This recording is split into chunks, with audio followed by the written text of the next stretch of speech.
வணக்கம் and welcome to Shamu's recipes Tamil. இன்னைக்கு நம்ம ரெசிபி சுவையான உருளைக்கிழங்கு வடை. யூஸ்வலா வடை செய்யறதுக்கு பருப்பு யூஸ் பண்ணி தான் செய்வோம். இந்த ரெசிபிக்கு எந்த பருப்பும் யூஸ் பண்ணாம உருளைக்கிழங்கு வச்சு ரொம்ப டேஸ்டியா குயிக்கா செய்யலாம். டேஸ்ட் வைஸ் ரொம்பவும் நல்லா இருக்கும். நீங்க நம்ம சேனல் இன்னும் சப்ஸ்கிரைப் பண்ணலனா சப்ஸ்கிரைப் பண்ணிக்கோங்க.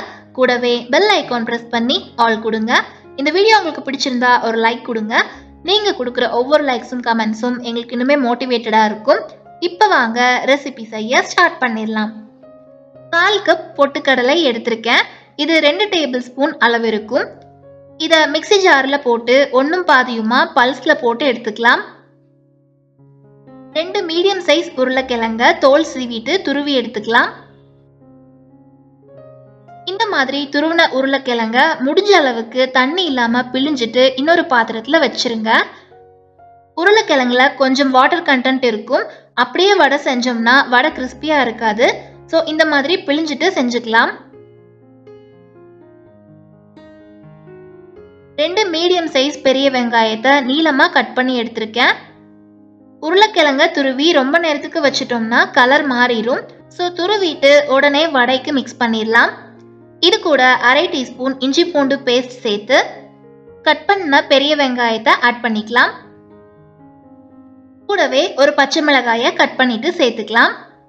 1/2 டீஸ்பூன் கரம் மசாலா, 1/2 டீஸ்பூன் உப்பு சேர்த்து அரைச்ச பொட்டுக்கடலையும் சேர்த்துக்கலாம். இதுக்கு பதிலாக நீங்கள் கடலை மாவு கூட சேர்த்து செய்யலாம். பட் கடலை மாவு சேர்க்கும் போது வடை கொஞ்சம் ஹார்டாக இருக்கிற மாதிரி தெரியும். இது ஒரு பைண்டிங்காக தான். ஸோ கொஞ்சமாக சேர்த்துக்கிட்டா போதும். இது கூட 1/2 டீஸ்பூன் மிளகாய் தூள் சேர்த்து மிக்ஸ் பண்ணிக்கலாம்.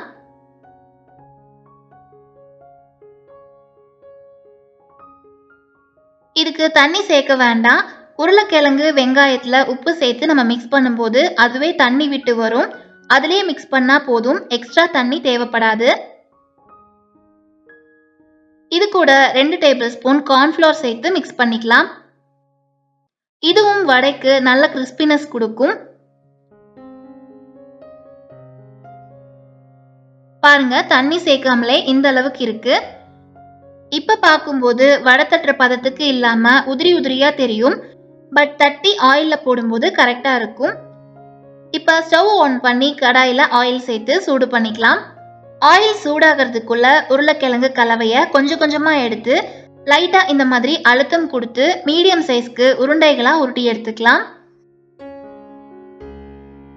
ஆயில் சூடானதும் வடை ஷேப்க்கு லைட்டா தட்டிட்டு ஆயில்ல சேர்த்துக்கலாம். மீடியம் ஃப்ளேம்லேயே வச்சு ஃப்ரை பண்ணுங்க. ஏன்னா உருளைக்கிழங்க நம்ம வேக வைக்காம தான் செஞ்சிருக்கோம். ஸோ கொஞ்ச நேரம் நல்லா வெந்து வரட்டும். ஹை ஃப்ளேம்ல வச்சோம்னா மேலே கலர் வந்துடும், உள்ள வேகாது. 2 சைடும் திருப்பி விட்டு வேக விட்டுக்கலாம்.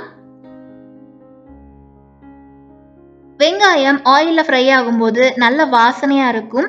கூடவே உருளைக்கிழங்கும் சேர்த்து சாப்பிட நல்ல டேஸ்டியா இருக்கும்.